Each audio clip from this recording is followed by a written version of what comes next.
Chers auditeurs et auditrices de RDL 68, bonjour et bienvenue pour notre émission chrétienne du dimanche matin. Alors aujourd'hui j'aimerais m'adresser en particulier à toutes les personnes qui vivent une ou plusieurs situations difficiles, voire insupportables, qui leur semblent sans aucune solution. Alors je ne sais pas ce que vous vivez, mais actuellement vous êtes au bout du rouleau.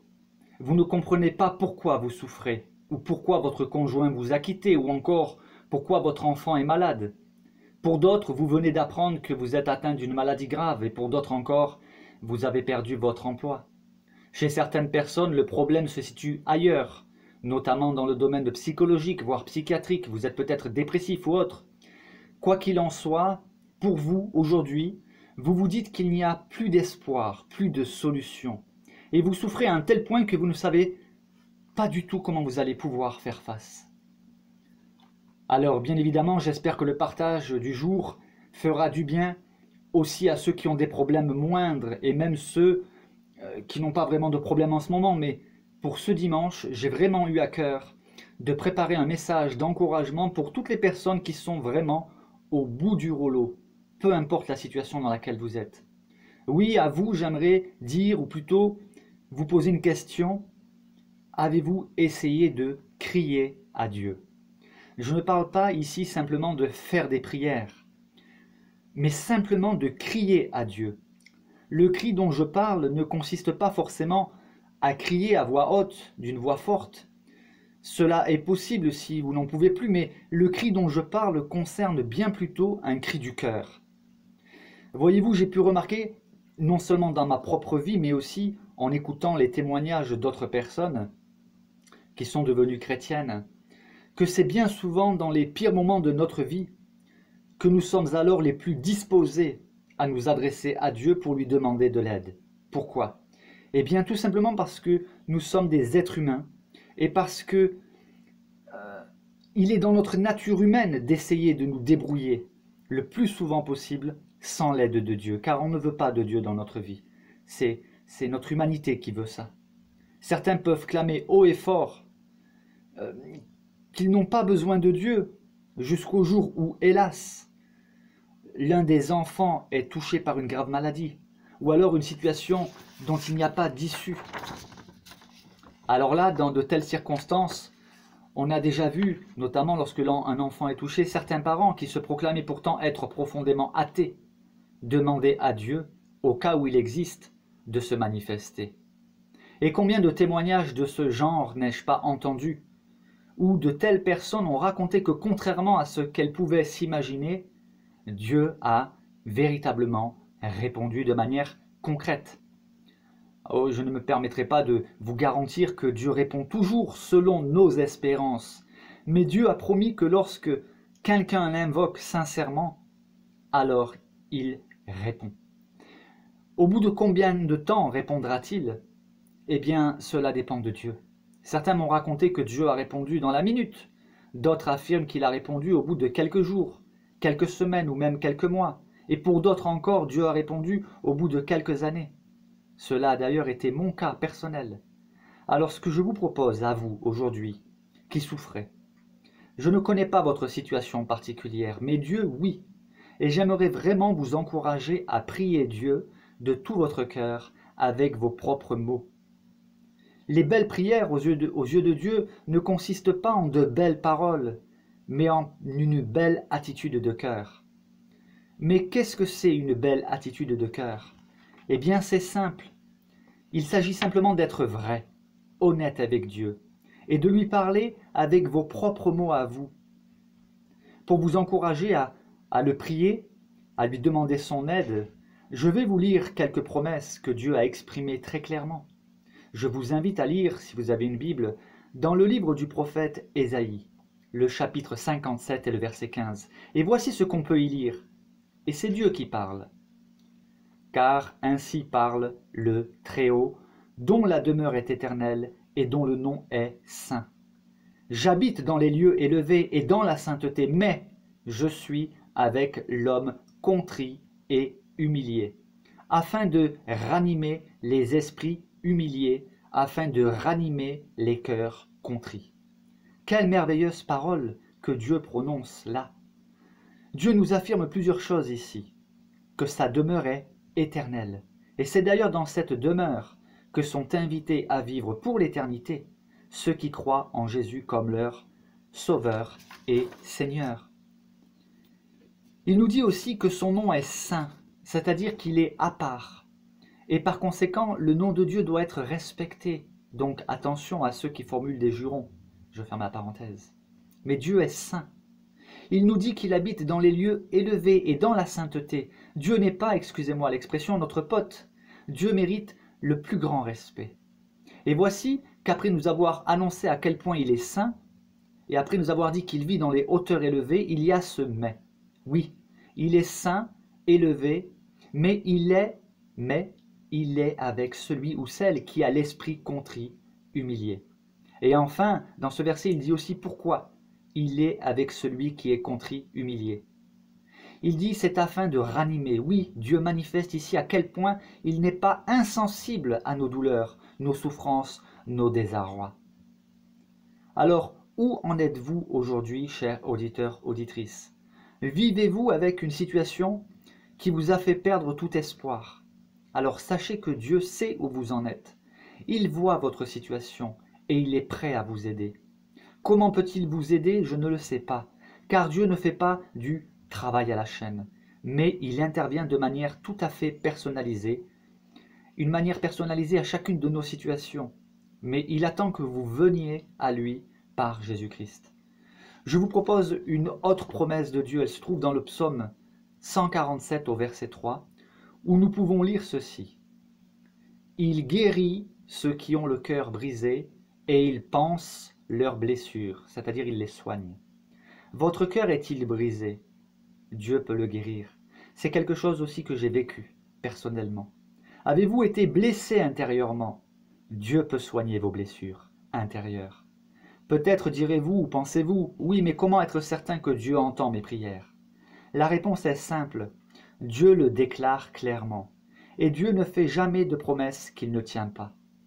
Voici ce qu'il dit, par exemple, « L'Éternel est près de tous ceux qui l'invoquent, de tous ceux qui l'invoquent avec sincérité. » Vous pouvez lire cela dans le psaume 145, le verset 18. Oui, il est près de tous ceux qui l'invoquent. Invoquer, ça veut dire appeler à l'aide. Tous ceux qui l'invoquent avec sincérité. J'aimerais à présent aussi vous lire un épisode vécu par l'apôtre Pierre. Notre brave et téméraire apôtre, après avoir vu Jésus marcher sur l'eau, lui a demandé la permission de le rejoindre. Jésus lui a répondu qu'il pouvait venir. Ainsi Pierre est sorti de la barque et il a marché sur l'eau. Oh, pas longtemps, car notre bien-aimé Pierre n'a pas mis longtemps à douter. Et pourquoi a-t-il douté? Parce qu'à un moment précis, il a considéré le vent et les vagues. Le vent était fort, et c'est à partir du moment où il a douté que Pierre a commencé à s'enfoncer dans l'eau, et là, que lui restait-il à faire? C'est une image, il y a une image ici pour nous, un sens spirituel. Quand nous nous enfonçons, nous sommes sur le point de nous noyer. Eh bien, Pierre, il ne lui restait plus qu'une chose à faire. Il ne lui restait plus qu'à appeler le Seigneur au secours. Je vais vous lire l'histoire dans son contexte. Elle se trouve dans l'évangile de Matthieu, chapitre 14, les versets 25 à 33. Voici donc. À la 4e veille de la nuit, Jésus alla vers eux, marchant sur la mer. Quand les disciples le virent marcher sur la mer, ils furent troublés et dirent c'est un fantôme. Et dans leur frayeur, ils poussèrent des cris. Jésus leur dit aussitôt, rassurez-vous, c'est moi, n'ayez pas peur. Pierre lui répondit, Seigneur, si c'est toi, ordonne que j'aille vers toi sur les eaux. Et Jésus lui dit, viens. Pierre sortit de la barque et marcha sur les eaux pour aller vers Jésus. Mais voyant que le vent était fort, il eut peur. Et comme il commençait à enfoncer dans l'eau, il s'écria, Seigneur, sauve-moi. C'était un cri du cœur. Aussitôt Jésus étendit la main, le saisit et lui dit, homme de peu de foi, pourquoi as-tu douté? Et ils montèrent dans la barque et le vent cessa. Ceux qui étaient dans la barque vinrent adorer Jésus et dirent, tu es véritablement le Fils de Dieu. Seigneur, sauve-moi. Tel a été l'appel au secours lancé par Pierre. Et que nous dit le texte? Que le Seigneur est aussitôt intervenu. Alors je ne vous garantis pas que dans votre situation précise, actuelle, le Seigneur va répondre aussitôt, car chaque cas est différent. Mais pour avoir expérimenté, et ce à plusieurs reprises, des interventions concrètes de Dieu dans ma vie, je peux affirmer que oui, Dieu est capable de vous surprendre et d'intervenir. Il m'a surpris plus d'une fois. Alors qu'avez-vous à perdre dans votre situation actuelle à appeler Dieu au secours de votre situation? Combien de personnes ont pu expérimenter concrètement le secours de Dieu? Malheureusement, et c'est notre humanité qui fait que les choses sont ainsi, c'est souvent lorsque nous avons touché le fond, lorsque nous sommes au milieu de problèmes insurmontables, eh bien c'est souvent dans ces moments pénibles que nous sommes plus à même, prêts à l'écouter. Car oui, Dieu nous appelle. Chaque jour, Dieu nous appelle. Mais nous ne voulons pas l'entendre. Dieu nous appelle en utilisant différents moyens, dont notre conscience, par exemple, ou encore par le biais de diverses circonstances, mais nous ne discernons pas l'appel de Dieu. Dieu nous aime d'un amour indescriptible. La Bible nous dit que Dieu prouve son amour envers nous en ce que, lorsque nous étions encore des pécheurs, Christ est mort pour nous. Cela est écrit dans la lettre de Paul aux Romains, le chapitre 5 et le verset 8. Lorsque nous étions encore des pécheurs, Christ est mort pour nous. C'est cela le cœur de l'Évangile. Jésus veut devenir notre Sauveur et Seigneur, car il nous aime. Et c'est souvent au travers de terribles souffrances et difficultés, malheureusement, que nous sommes susceptibles d'accepter son aide. Toutefois, certains refusent. Je pense notamment à l'histoire d'un roi qui s'appelait Asa. Ce roi avait servi fidèlement le Seigneur durant de nombreuses années, mais à un moment donné, il s'était éloigné de Dieu.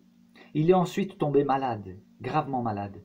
Il était atteint d'une maladie qui lui occasionnait de grandes souffrances, et au lieu de demander l'aide du Seigneur, il a préféré consulter les médecins. Mais il mourut quand même. Je vous propose de vous lire un extrait du texte. Cela se trouve dans le 2e livre des Chroniques, au chapitre 16, le verset 10, où nous pouvons lire ceci. Asa eut les pieds malades au point d'éprouver de grandes souffrances. Même pendant sa maladie, il ne chercha pas l'Éternel, mais il consulta les médecins. Alors attention, il ne faut pas en déduire qu'il ne faut pas consulter les médecins, loin de là, mais ce verset met surtout l'accent sur le fait que notre roi Asa refusa de demander de l'aide à Dieu. Cela manifeste qu'en cette triste fin de vie, et malgré de grandes souffrances, il a préféré ignorer Dieu et s'entêter. Dieu aurait-il pu intervenir? La réponse est évidente, oui, Dieu aurait pu, soit le guérir directement, soit conjointement avec la médecine de l'époque, faire en sorte que notre roi soit épargné. Et une autre possibilité, c'est que le roi Asa aurait peut-être fini par mourir, mais le Seigneur lui aurait redonné la paix du cœur, et peut-être même soulager ses souffrances. Qu'il est triste de constater à quel point notre cœur peut s'endurcir quelquefois vis-à-vis de Dieu. Et personne n'est à l'abri de finir par rejeter Dieu dans certaines circonstances qui nous font trop souffrir. Alors pour conclure, j'aimerais vous dire que Dieu connaît parfaitement votre situation. Et ma question est celle-ci. Voulez-vous demander à Dieu de venir à votre secours? Si tel est le cas, alors surtout n'hésitez pas, vous n'avez absolument rien à perdre. Au contraire, Dieu pourrait vous réserver une belle surprise, au-delà de tout ce que vous pouvez imaginer ou penser. Et s'il ne règle pas votre problème instantanément, il saura au moins vous aider à supporter votre souffrance. Mais surtout, après que vous aurez expérimenté son amour, sa bonté, que vous aurez constaté que Dieu vous a entendu, alors vous aurez des forces nouvelles. Et puis pour les autres auditeurs, auditrices qui, en ces instants, n'ont pas de problème particulier, eh bien, ce message peut vous servir plus tard, parce que nous savons tous que nous sommes tôt ou tard confrontés à des difficultés, des souffrances, des problèmes qui peuvent nous sembler insurmontables. Dans ces situations dramatiques, ayons le réflexe, qui n'est pas toujours évident, mais ayons le réflexe de crier à Dieu, de dire « Seigneur, je n'en peux plus. Seigneur, j'ai besoin de ton aide. Seigneur, je te supplie, aie pitié de moi, viens à mon secours, je te fais confiance. À présent, je vous souhaite une excellente journée et je vous donne rendez-vous dimanche prochain pour un nouveau partage biblique. Et je vous propose d'écouter à présent ce chant qui est interprété par Maggie Blanchard, et c'est un chant d'encouragement dont les paroles nous disent que Dieu agira. Je ne sais pas comment, mais en son temps, Dieu agira. Tout comme pour Daniel, pour Moïse, pour Shadrach, Meshach et Abednego, qui étaient les 3 compagnons de Daniel, qui ont vécu une épreuve terrible, Dieu est intervenu. Alors je vous laisse découvrir ce chant, vous laissez imprégner des paroles de ce merveilleux chant interprété par Maggie Blanchard. Que Dieu vous bénisse.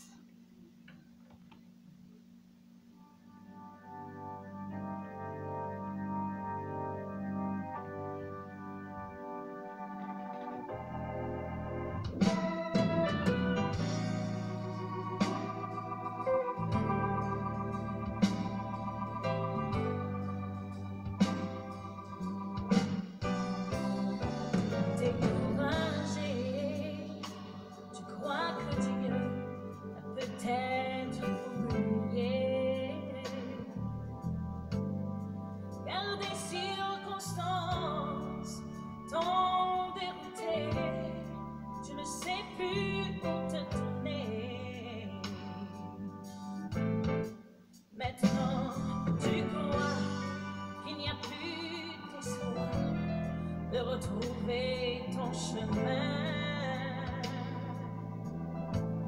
mais plus d'une fois Dieu t'a montré qu'il prend bien soin de toi. Je sais qu'il agira,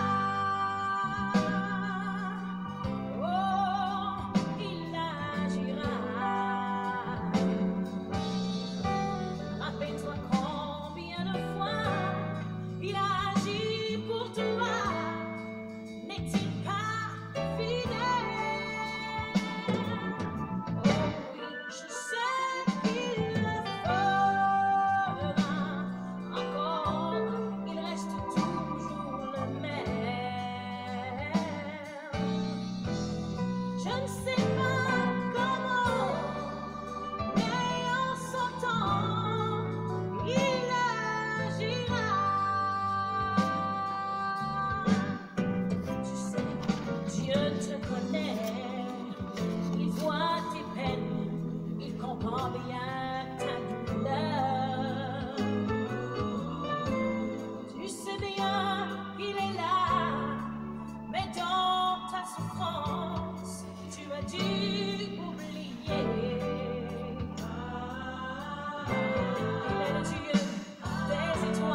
Il